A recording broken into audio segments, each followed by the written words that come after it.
दोस्तों, कल कहानी के पहले भाग में आपने मेरी शादी के पहले की कहानी सुनी। अब आगे सुनिए इस बुलबुल के चक्कर में कैसे लेने के देने पड़ गए। आइए चलते हैं कहानी पर। काफी मेहमान तो विदाई के बाद जा चुके थे, लेकिन खास मेहमान अभी भी बहुत सारे थे जिन्हें सोमवार को कथा के बाद ही जाना था। मैं सबसे बतियाते गप्पे हाँकते टाइम पास कर रही थी। मुझे तो बस इंतजार था कि मैं कैसे जल्दी से ऊपर कमरे में जा पहुंचूं और फिर पूरी खुली किताब हो जाऊं। मेरी सास की उम्र की कुछ लेडीज अभी भी बातों में लगी थी। हे भगवान, कितनी बातें करती हैं ये लोग, मैंने सोचा। फिर मैंने घर का एक चक्कर लगाया तो एक कमरे में कुछ लोगों का पीना पिलाना चल रहा था। शराब की गंध कमरे के बाहर तक आ रही थी और रुचि के पापा यानी कि मेरे मौसा जी की बहकी बातें बाहर तक सुनाई दे रही थी। मैं खींच रही थी कि कब ये लोग खा पी कर सोएं तो मैं यहाँ से निकलूं। रात के 12 बजे तक सब लोग खा पी कर सो गए और सब और शांति छा गई। तो मैंने चुपके से उठी और एक पतला सा गद्दा और तकिया लेकर अंधेरे में ही सीढ़ी चढ़ते हुए ऊपर तीसरी मंजिल पर जा पहुंची और कमरे का दरवाजा खोल दिया और लाइट जला दी। जब मैंने दरवाजा भीतर से बंद करना चाहा तो देखा कि अंदर से बंद करने का तो कोई इंतजाम ही नहीं था। वो शायद इसलिए कि इस कमरे को भीतर से बंद करने की जरूरत ही नहीं समझी गई होगी।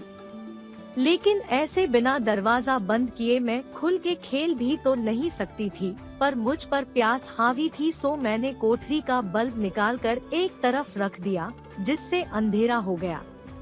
अब कोई आ भी जाए तो मुझे संभलने का मौका रहेगा। फिर मैंने दरवाजा यूं ही भिड़ा दिया और गद्दे पर लेट गई।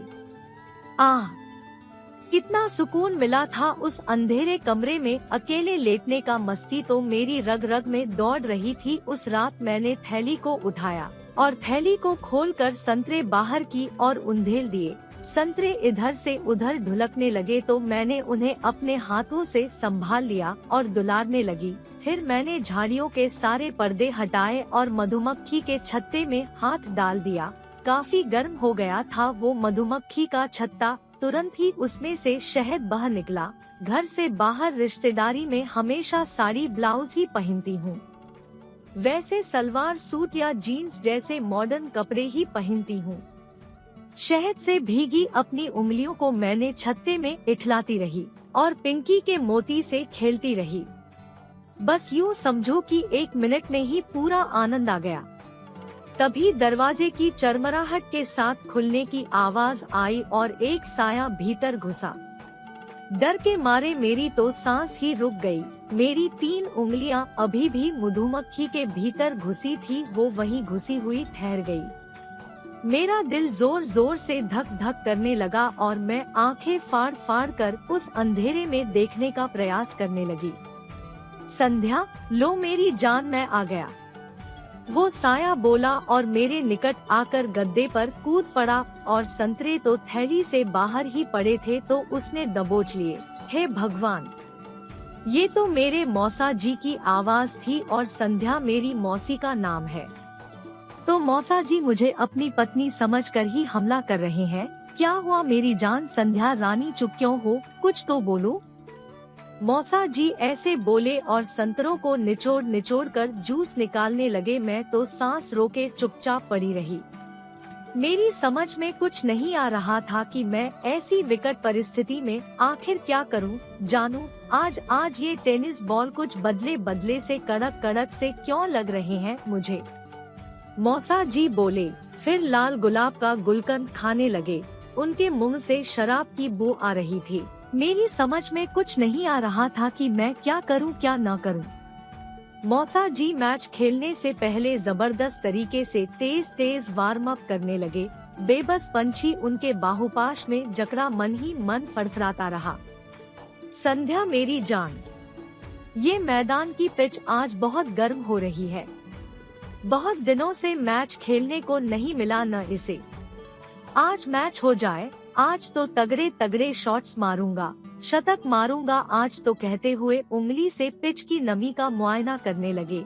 एक बार तो मेरा दिल किया कि उन्हें धक्का देकर हटा दूं और नीचे भाग जाऊं या चिल्ला के कह दूं कि आप गलत मैदान में आ गए हैं, मैं उनकी बेटी जैसी हूँ। फिर अगले ही पल ख्याल आया कि यदि मैंने ऐसा किया और मौसाजी को आत्मग्लानि हुई और उन्होंने आत्महत्या या ऐसा ही अन्य कोई कठोर कदम उठाकर खुद को सजा दी तो वे सब दुष्परिणाम सोचकर मैं सिहर उठी और चुपचाप पड़े रहने का निर्णय ले लिया।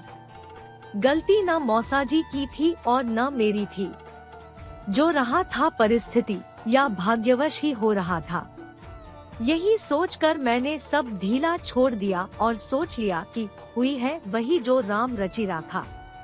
संध्या आज तो पिच भी बदली बदली लग रही है, पहले से कितनी टाइट सी लग रही है, जैसे फास्ट बॉलर के लिए बनाई गई हो। गजब का बाउंस भी है इसके तो आज। अब मेरे ट्रांसफार्मर के तार भी झंझना उठे। 440 वोल्ट का करंट पूरे सर्किट में दौड़ने लगा था। मेरा मस्तिष्क वो सब स्वीकार नहीं कर रहा था, पर मेरे मन पर मेरा वश नहीं था। फिर मौसा जी ने मधुमक्खी के छाते में मुंह लगाकर खूब मधु चाटा और फिर उनका पेट भर गया तो वो बैटिंग के लिए तैयार हो गए और पिच पर उतर गए और ताबड़तोड़ हमला कर दिया और धुआंधार शॉट्स मारने लगे। मैं जैसे आनंद के सागर डूबने के लिए उतरने लगी, पर साथ ही मेरी आत्मा चीत्कार कर रही थी और आत्मग्लानि से मैं मन ही मन ईश्वर से प्रार्थना करने लगी कि हे भगवान, मुझे इसी क्षण मृत्यु दे दो। ये सब सहने महसूस करने से पहले मैं मर ही क्यों न गई। हे राम, इस पाप का बोझ लेकर मैं बाकी जिंदगी कैसे जी सकूंगी। काश मुझे अभी के अभी मौत आ जाए। मेरी इन प्रार्थनाओं का भगवान जी पर तो कोई असर हुआ नहीं। मौसा जी अपना शतक लगा चुके थे और आउट होकर पसीना पसीना होकर पेविलियन वापस लौट रहे थे। रिलैक्स करते मौसा जी कहने लगे, संध्या मेरी जान, आज तू इतनी चुप चुप क्यों है? अपनी रुचि की शादी हो गई, अब तुझे बेटी की विदाई का गम सता रहा है न? अरे तू ही तो कहती रहती थी कि अब रुचि सयानी हो गई है, इसके विवाह की सोचो। कहती थी कि नहीं। अरे बिटिया तो होती ही पराया धन है, तो चली गई अपने घर। तू भी तो अपने माँ बाप को छोड़कर आई थी मेरे संग जीवन अपना बिताने। मौसा जी मुझे अपनी पत्नी समझ ऐसे ही कुछ देर प्यार से समझाते रहे और खेलते रहे। बातें करते करते मौसा जी अब दूसरी इनिंग खेलने को तैयार हो गए थे और अपना बल्ला लेकर फिर से मैदान में कूद पड़े और पिच पर बल्ला जमा दिया और लगे फिर से धुआंधार बल्लेबाजी करने। मेरा मस्तिष्क तो जागृत था, अच्छे बुरे पाप पुण्य का बोध मुझे भली भांति था, पर मुझ पर से मेरा कंट्रोल जैसे समाप्त हो चुका था। अब मैं भी उनसे जबरदस्त लोहा लेने लगी थी। वो युद्ध कोई 20-25 मिनट तक चला होगा। असली मैच क्या होता है, जबरदस्त खेल किसे कहते हैं, वो मैंने पहली बार जाना उस रात को। आखिर में बोरवेल का वॉल खुला और पाइप से पानी पूरे फोर्स के साथ मैदान पर गिरने लगा। पूरी पिच ठंडी हो गई। मेरे मुंह से अचानक अनचाहे ही आह मौसा जी निकल गया, पर अगले ही पल मुझे अपनी भूल का एहसास हो गया। आनंद के उन क्षणों में मेरे मुंह से मौसाजी शब्द निकल चुका था। मौसाजी, कौन है तू? संध्या नहीं तू, मौसाजी ने आश्चर्यचकित होकर कहा और मुझे झंझोर डाला। मुझे काटो तो खून नहीं, बोलूं तो क्या बोलूं। बंधन तुरंत ढीला पड़ गया। एक बार पुनः इच्छा हुई कि मुझे अभी मृत्यु आ जाए और मैं इस शर्मिंदगी, इस जिल्लत से बच जाऊं। मुझे काटो तो खून नहीं। मैं चुप रह गई। बोलती भी क्या, कौन है तू, बोलती क्यों नहीं?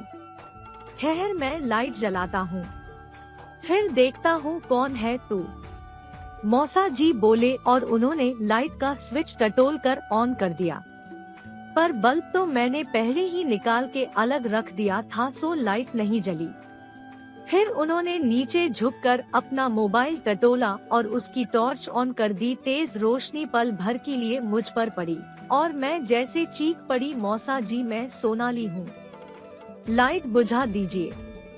मैं कांपते से शिथिल स्वर में बोली, ओ ये तुम हो क्या? हे भगवान, ये कैसा अनर्थ कर डाला मैंने। मौसाजी मेरे पास से उठ खड़े हुए और बोले, मैंने जल्दी से अपने सारे कपड़े ठीक से एडजस्ट कर लिए थे और मैं घुटनों में मुंह छिपाकर रोने लगी थी। मौसाजी अंधेरे में मेरे निकट बैठ गए। सोनाली, आज मुझसे ये घोर पाप हो गया।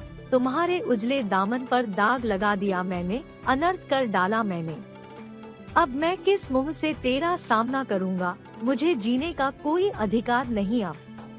मौसाजी रुआंसे स्वर में बोले, बिटिया रानी, मैं जा रहा हूँ।